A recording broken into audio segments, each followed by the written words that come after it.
Hello, everyone, and welcome to round 3 coverage of the 2020 River City Open. This is the final round. We've got the front 9 coming to you from Grand Rapids, Michigan. This is the day we will all know as Tom Gilbert's 21st birthday. We got a couple of hosers here as the team, as your commentary team. And look at the Andrew Marwede's National Disc Golf Day performance, the best in the entire world, 1084 rated fire emoji, just killed it. Yeah. 16 under. Oh, there he is. There he is. Look at that. And look at the first 2 rounds, 1048 and 1084. 48-84. Yeah. Unfazed Yeah. by the putters being thrown across them. Dickerson was throwing my putters at my face, and I was just standing there stoically dodging them. And he just shrugging it off. What is he doing? Twiddling his thumbs behind his back. And we have a pixelated Nate Wegryn. That is actually full 4K resolution. Yeah. Nate Wegryn, just pixelated in person. Anyways, enough of the silliness. Onto the disc golf. We've got a par 5 to start the round. Hole 1 is a 901-foot hole. Just want to stay away from the OB on the left side. All this big shrubbery on the left is all OB painted with an orange paint. And you just want to stay right. This is a hole we could certainly see an eagle look. Yes. Marwede with a 3-shot advantage over Chris heading into the final round. And he's just going with a conservative play. That is not playing for the eagle. That is playing for the birdie, which is a pretty easy thing to do in this opening hole. Yeah. Chris looking to make the correction from round 1 where he went too far right, and I think he's done so successfully. Nate Wegryn making his way onto the lead card with a nice round 2 performance. Yeah, and he's a big power thrower as well, airing this shot out, getting a little bit early fade, but that's right in position. I'm definitely nervous about this shot right here. I had strained my middle finger in practice after round 2, and this really surprised me. That was a bomb. It was a really bomb. I threw about 5 practice throws, and I said I'm not going to throw anymore because my finger was so hurt, and I was just hoping that the adrenaline of the round would allow me to maybe play through the pain. Yeah. Chris has absolutely thrown a laser-guided missile. That is really nicely committed. Aiming it at the left side OB and drifting it over to the right, leaving himself about a 45 look for eagle. Marwede is actually in big boy territory. If he can get high over the top and then really push forward. Straining out too much. It's going to trickle down somewhere. Oh, getting a decent bite through the bushes. Yeah, he'll have a long look for the eagle. Nate hoping to go big hyzer maybe over these trees. And again, not high enough, but it too wide. Oh, that's fine. I think that going for that play? I think that's probably the play he was going for. Okay. I was pretty inspired by this. I actually ranged this at 460. I liked Chris Dickerson's play. But is that your finger just bugging you there? Oh, it was a bad throw, but certainly the finger was that's unfortunate. Throbbing in pain right there with that one. I knew that it was going to be a forehand heavy round, but that was not a shot that I could reach with a forehand. And being 7 back of Marwede, I really feel like I got to take every opportunity I can to try to go for any stroke that I could possibly find.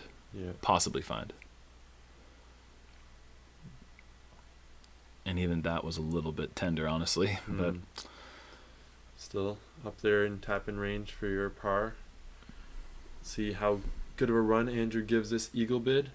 I'd say a pretty good one. Oh, wow. It was really, really good. That was a great bid. That's the first putt I've seen him miss ever.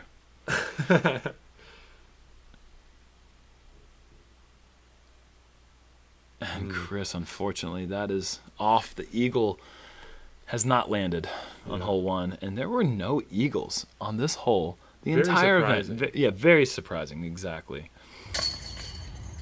Chris opting out of taking casual leap behind that water makes his putt. And actually, like saying that might be the first putt I've ever seen Marwede miss, almost is true. I've played with him 2 rounds now, one at the Memorial earlier this year, and then the round in National Disc Golf Day when he didn't miss a single putt. Yeah. So, yeah, that might be the first time I've seen him take his putter out and not make it. Incredible. On hole 2, 248 feet. This is the easiest hole on the course. It's just a pitch right through the middle, almost an ace run. Only problem is if you go long, you're going to have an obstructed putt. Andy reaching for his pink Aviar X3. Kind of surprised, not surprised, but going hyzer play seemed a little bit strange there for me. I feel like the straight shot, but I didn't really realize that the hyzer play was even there. I guess what I'm saying. These hedges frame up that straight shot so well, but you can kind of swing it up and over that right side hedge if you want to. But this is the more traditional play here, just absolutely to a tee, parking the shot. Mm-hmm.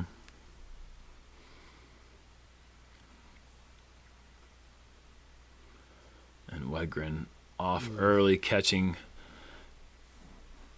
some greenery, and that will be ways away out. Mm-hmm. You going with your signature shot, sidearm Aviar X3, just give me a little bit of flex, and great shot right there.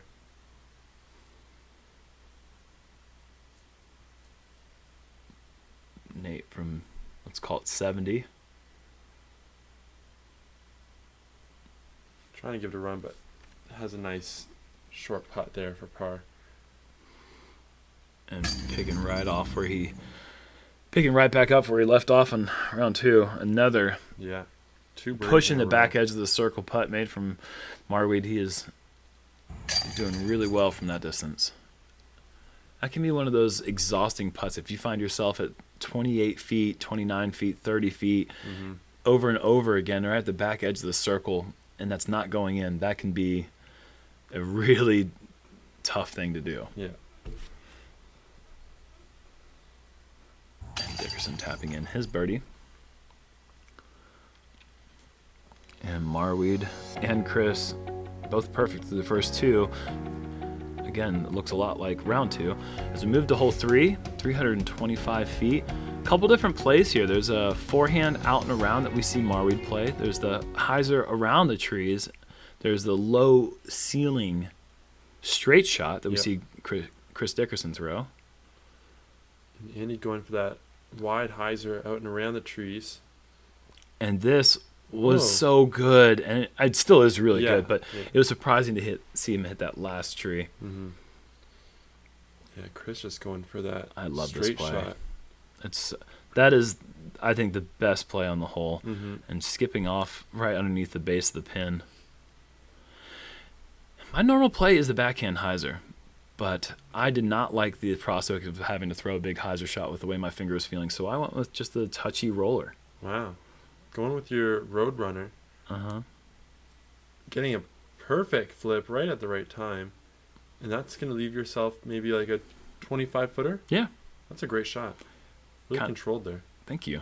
I was kind of just thinking off the seat of my pants. Is that what's the expression? The flying by the, whatever it is. I didn't realize how close that was to an ace run from Nate Wegryn. He'll be out back edge of the circle. Just a bit low. Hey. Here we go, Andy, for 3-for-3 start. And that just never, he didn't release his hand high. That was just stop his hand short. Great birdie pickup there. And Chris looking to get a stroke on Marwede. And there it is. He's brought it down to 2. And I believe this was actually the first time in how long? Like 45 hours that you've gone to stroke on Marwede? Yeah, if you want to bring it up. Yeah. Yeah, it is. I think I got a birdie on 17 in round 1, and he missed it, and I didn't get a single stroke on him at all in round 2. And so, yeah, it'd been a long time. Yeah, there we go. Got one back. Yeah. Clawing your way into that. 7 strokes back position. Yeah. Hole 4 is a par 4, 616 foot. Gets low on the ceiling as you get closer to the pin, but the tee shot's pretty open for either a backhand flex play, potentially a roller. Chris looks to be opting for the air shot with his D2. Going to be, oh yeah, just nice, committed. Flip up the middle, missing those trees. Yeah, that's sailing a bomb. through the trash can. And in a great little pitch up position. And here, what disc you got here? It's my Star Wraith. Nice, going for the roller. Hung it a little wide, but that's working. Yeah, it's flippy enough that OB on the left really isn't coming into play there, and yeah, that's a fine result. Mm-hmm.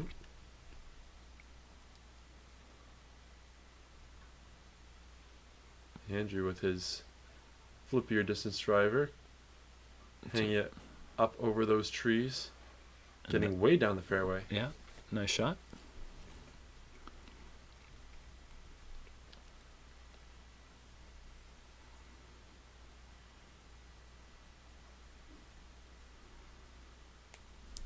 He's going for a big shot here as well.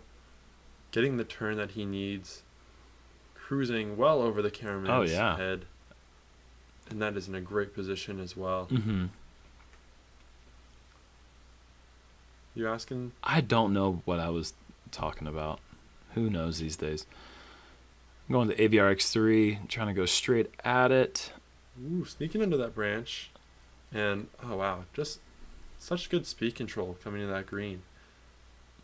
AVRX3 is nice. It doesn't have a ton of glide. I can trust it with a lot of confidence that it's not going to go too far past any shot, hopefully. Marwede coming up a bit short, catching some of that outside limage. Wegryn with just a little Firebird pitch out and around. That's a good shot there. And Chris has this little shot framed up perfectly for himself. He is really good at this kind of shot, at giving it a little bit of bid. That one's just a golf throw. That was just laying up for the birdie. And well done there. But in doubles, I would not be surprised to see him draw good metal with a partner close to the basket. And that's a nice bounce back putt. So often you see one putt translate into a lack of confidence into the next one from a similar distance. Marwede does not fall air, does not make air, doesn't, I don't know, talking, you're Canadian, you speak English. Doesn't fall into his error, let's say. I'm not good at English either. Neither one of us are, so we're just going to have to rely on our fans here to do your own commentary. How about that? No. Yeah. Sorry. It's early. All right, hole 5, par 4, 832 feet. This is a really tricky hole. You have the baseball field long, so you got to push a hyzer in front, but the whole entire left side is out of bounds. All that long grass and rough bushes. So you really got to push it far enough, but high enough that it stalls. Yeah, and that obviously there's a Little League game going on. Yeah. That is definitely out of bounds. And Chris has got that perfect combination of height and hyzer. That is going to spike right into the middle of the green. That's exactly what you want. And you got your destroyer here. And again, a little bit nervous about that. Didn't want... Yeah. I was trying to find a way to throw maybe a sidearm or a backhand roller or something that didn't hurt, but I had to. You got to go with the backhand hyzer on this hole to put yourself in position for a birdie. It really is probably the only play you'll see off the tee for majority of the field. Yeah, your lefty's probably going with either the forehand or the backhand roller, which you can play a backhand roller into that fence and be safe. Marwede with a nice safe hyzer. Yeah, looks like Nate's going to go with a similar play here. really overstable disc, just hanging out high and wide, letting it drift back over. No skip there, but that's going to leave him in a similar position for another one of those shots.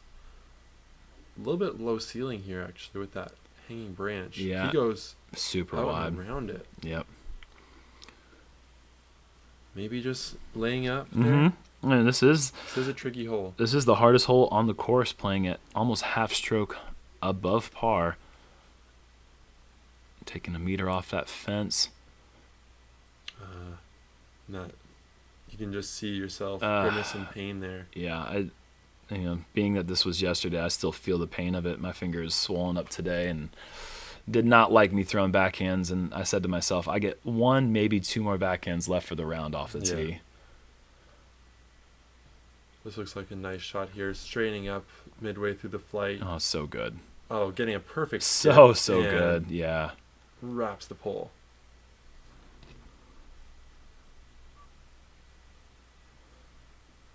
Chris looking to repeat that line that he just witnessed.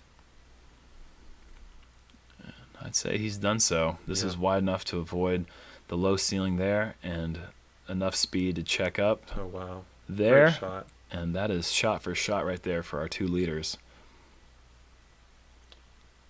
Well, I guess we can't call them 2 leaders because Marwede has a couple of shots on Chris, but these guys are creating some separation from third and the rest of the field. Yeah, for sure. I believe Andrew has 2 strokes over Chris at this moment, with Chris gaining 1 there on the 3rd hole. And my bogey bid comes up short and left, and that will be a devastating tournament-ending 6. There's really no chasing these 2 guys when you take a double bogey as they tap in their short 3s.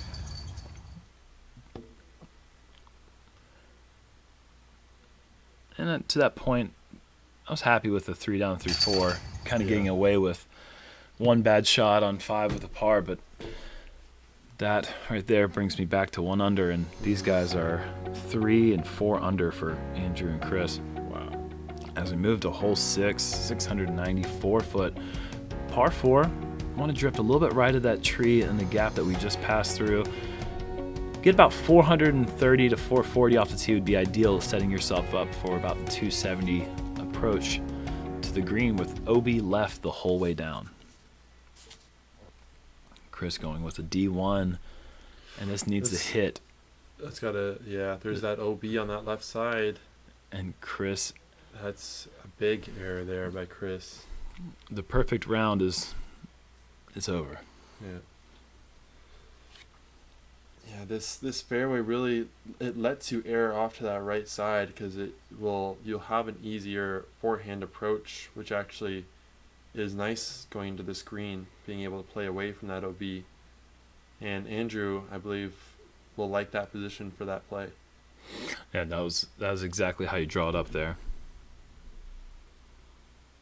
That needs to flip. Get that turn. Oh yeah, just barely missing it, still catching a few leaves, but that's in a decent enough position to get up and down. And you going for that one of 2 backhand this shots. This is one I feel like you got to get 400 feet, and it's got to clip that tree there. In hindsight, I feel like the forehand through that gap between the 2 trees would work fine, but even that just play it out to the right, let it kind of bend back, could have worked. But here we go, going with your butter shot, the forehand. Star Wraith, yeah. Probably too far back to really make that's a decent effort there to get onto the green. I was about 390 feet to the pin, and that was the first hard forehand thrown of the round. Yeah. I was a little bit nervous about that one too, to be honest. Yeah, because you hurt your middle finger, which is the finger that you... That's what I release with, yeah. As Wegryn puts his birdie approach to about 20 feet, Chris needs to get up and down to continue to play this tournament actually bogey-free. Oh, wow. Obviously, Marwede is also bogey-free so far, and I'm just hazarding a guess that they're the only 2 bogey-free through 2 rounds. Yeah. I don't have that stat on hand, but it'd be hard to imagine that the rest of the field could be bogey-free.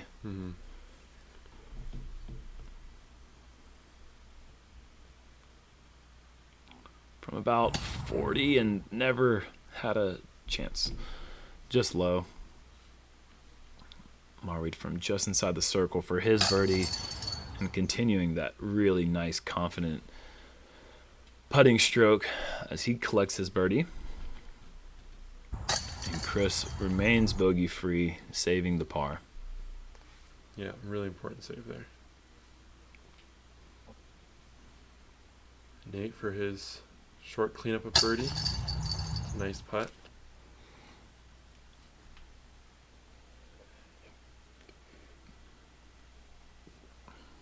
There you are, trying to thumber it into the basket at a 1% power rate. Hole 7, 377 feet. One that really, again, just is right there in front of you, but for whatever reason, it just isn't as easy to get there as it should be. It seems like it maybe plays closer to 390. Yeah, well, those trees make you really choose your gap unless you can have the power to go over top of them. That takes. Oh, wow. Yeah, Marwede just going forehand hyzer the whole way. Just cutting in front of those two trees that can sometimes block the green. Wegryn going for the slightly more obstructed backhand hyzer. Okay. And that's skipping up to the circle. That's a great shot there. Yep. 29 feet left. And then Chris going for the backhand straight play, trying to flex it in front, but catches some leaves there, and he's going to be left with the circle two's edge putt for his birdie. Well, that's pushing 50 feet, and that's a really important putt for Chris. Circle two's edge, not circle one's edge. Yeah. My apologies. And you put a nice forehand out there, just probably about 30 feet. Mm-hmm. It's a good shot. And oh my Chris goodness. almost just Wow. Maybe an inch low from going in. Really needing that putt as he's going to lose a stroke to Marwede in 2 consecutive holes. And that's going to put him 4 strokes back of Marwede now. And you sneaking in that putt on the right side. I think that would have gone in without the chains even. Yeah. That was just barely over the rim. We're just cleaning up. Mm-hmm. And with the 4-stroke advantage, the way he's playing, only 11 holes remaining. Mm-hmm. Chris has got to really turn on the afterburners. Hit that turbocharge, head into these final holes. Hole 8, 367-foot par 3. Very similar to the last hole as far as distance goes if you're throwing beforehand. Yes. There is OB long, and that will come into play if get too much power on this one. The grass is pretty skippy up there near the green. And Marwede looking to do a similar thing as the last hole, just pushing a hyzer, but this doesn't have the distance. No, not quite as committed, and that'll be well short. There's a little bit of a window of opportunity to get a stroke. Wow. It looked like he's possibly going with a Firebird there and flips up really nicely to flat, and that is a great shot there. Mm-hmm. Here you are going with your Wraith, getting it. Just needs to come back a little bit there. A little bit in danger of that OB long. Go! Oh gosh! Oh wow! And staying just barely in bounds. And Chris, obviously, he's thinking, okay, here's an opportunity. Marwede's 60 feet short. He just juices it a little bit. Okay, sneaks through the trees inside the circle. Yeah. Wow. Uh-huh. Okay. Good result there by Chris. Marwede now with this long putt to try to shut the door. Gives it a high bid, but that'll just sit right there for his par.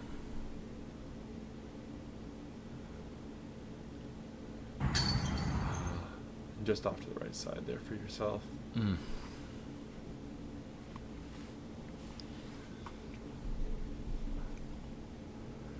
Huh. Really uncharacteristic there for Chris Dickerson. Sure. I wonder if he was thinking about round 1 at all. He had a very similar putt, just hung it out to the right side chains. I can guarantee you he wasn't thinking about that. Yeah, he's The reason is Chris's routine is so solid. The point of that routine is to silence the noise. yes. And that's why he goes through the slow, methodic routine that he does every single time he steps up to a putt, whether it's 12 feet or 40 feet. He just pulled it right, and that was a very frustrating missed opportunity for Chris. Absolutely. Walking back to his bag, he was definitely talking to himself and encouraging himself to remain focused. Nate Wegryn picking up the only birdie there on the card. Hole 9, par 3, 315 feet, just right there in front of you with these beautiful trees surrounding the green. Couple options, backhand, mid-range straight. Apparently a thumber is a play as Wegryn shows off the big arm going over the top and dropping right there onto the green. Unreal. I didn't even know that was a play on this hole. We also saw the big wide forehand out in a round shot in the first round is, and Yeah, are we doing that again? Mara going for that once more. Skipping into the green, Nice shot there. 28 feet. I'm going with my champion Eagle L. Holding turn. And at this point, I'm realizing I'm overturning almost all of my forehands. I'm like every single one is coming out. I don't want to say more power, but like the touch is just a little bit off. Yeah. Need to make that adjustment as Chris makes the perfect adjustment. This is just flawlessly executed. Really great shot there. Nice control, a little bit of flex. Wow, nice putt there from circle's edge. That was a really nice committed putt. Nate just getting it over the rim, picking up the thumber birdie on hole 9. And Andrew with this tester putt, absolutely hearted. Yeah, I don't know who's. It's not testing him, that's for sure. And that'll be a star frame. All birdies picked up. On the final hole in the front 9. Marwede increasing his lead from 3 to 4 strokes. Just That's 9. the start you want. Absolutely. And Kyle Klein 8 down through 9, I believe. Wow. He is making moves from chase card. Austin Hannum as well. Coming into the top 6 there. Just 9 holes left here at the 2020 River City Open. See you for the back 9.